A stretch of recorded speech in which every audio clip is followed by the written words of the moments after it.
नमस्कार दोस्तों, स्वागत है आप सभी का हमारे YouTube चैनल पर। आज के इस वीडियो में मैं आपके लिए बीएससी एग्रीकल्चर थर्ड सेमेस्टर के डेयरी साइंस के बहुत ही ज़्यादा महत्वपूर्ण प्रश्न लाया हूं, तो आप सभी प्रश्नों को ध्यानपूर्वक देखिएगा। दोस्तों, ये प्रश्न जो है आपकी सिलेबस के अनुसार बनाए गए हैं और इसमें उन प्रश्नों को रखा गया है जो कि पिछली बार परीक्षा में नहीं पूछे गए थे।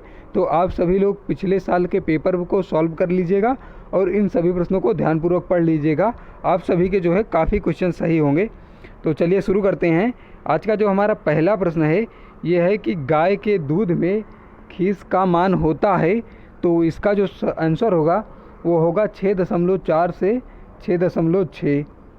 अगला प्रश्न है कि भैंस के दूध में पीएच मान होता है, तो भैंस के दूध का पीएच मान जो है वो 6.6 से 6.8 होता है।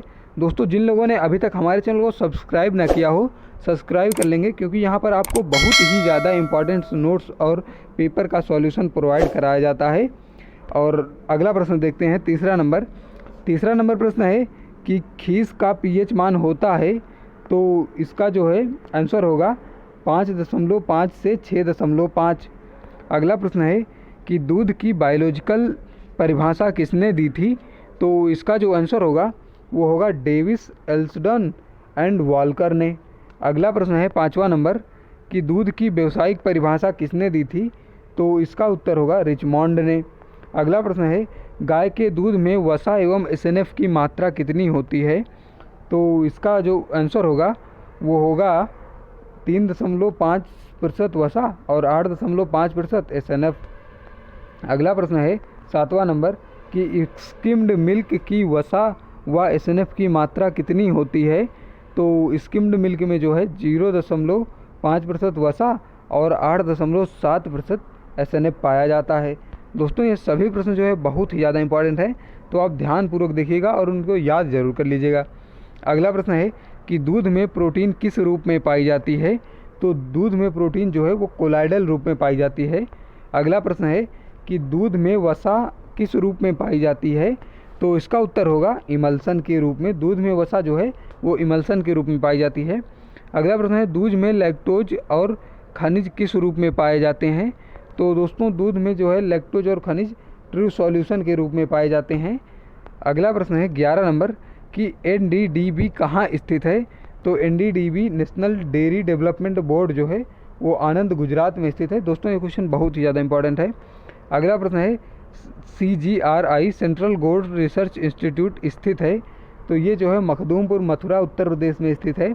अगला प्रश्न है कि FSSAI का फुल फॉर्म है, तो FSSAI का फुल फॉर्म होता है food safety standard authority of India. अगला प्रश्न है कि ऑपरेशन फ्लड की शुरुआत हुई, तो इसका आंसर होगा 1970 में। अगला प्रश्न है कि वर्तमान में NDDB के अध्यक्ष कौन हैं, तो मनीष शाह जो है वर्तमान में NDDB के अध्यक्ष हैं। दोस्तों, ये सभी प्रश्न बहुत ही ज़्यादा इंपॉर्टेंट है। 16 नंबर प्रश्न है कि राष्ट्रीय दूध दिवस मनाया जाता है, तो 26 नवंबर को जो है राष्ट्रीय दूध दिवस मनाया जाता है। अगला है 17 नंबर कि दूध में प्रोटीन का परीक्षण किया जाता है, तो दूध में प्रोटीन का परीक्षण जो है वो जेल्डाल या पाइनेस विधि द्वारा किया जाता है।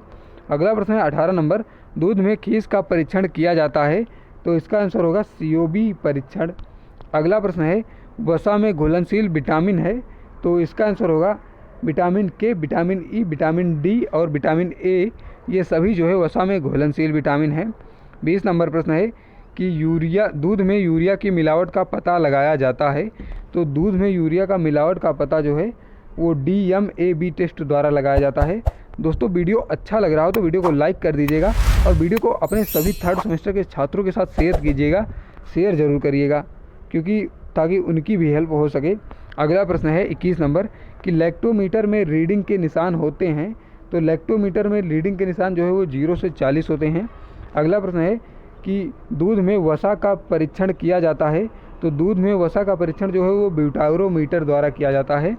अगला प्रश्न है कि गाय के दूध में लैक्टोमीटर रीडिंग होती है, तो गाय के दूध में लैक्टोमीटर रीडिंग जो है वो 28 से 30 होती है। अगला प्रश्न है 24 नंबर कि भैंस 30 से 32 यानी कि भैंस के दूध में लैक्टोमीटर रीडिंग जो है वो 30 से 32 होती है।